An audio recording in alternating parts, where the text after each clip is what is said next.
Aqidamni xor qilding, yaxshi ko'rganman edim.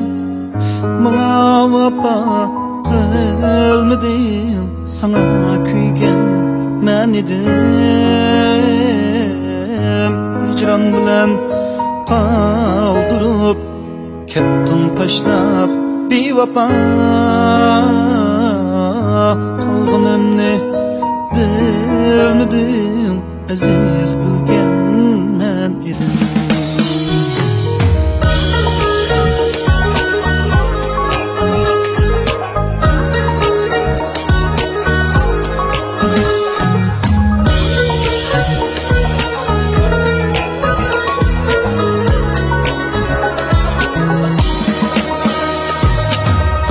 Mecnun kebi aşkında çoğdek inip yürgün.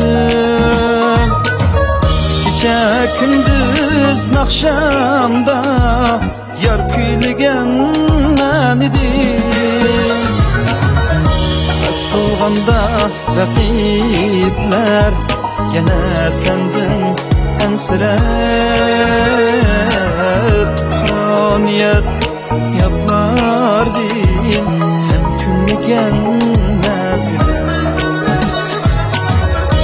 Az kılganda rakipler yana sendin ensirep.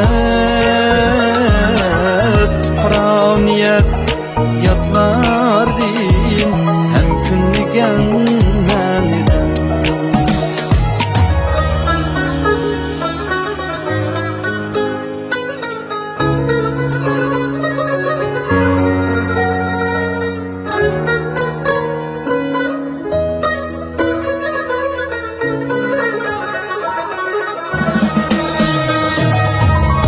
Menden keçip özgege bulup kaldın intizar.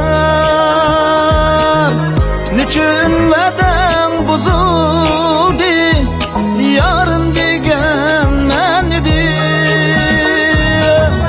Niçin veden bozuldu, yarım degen men edim.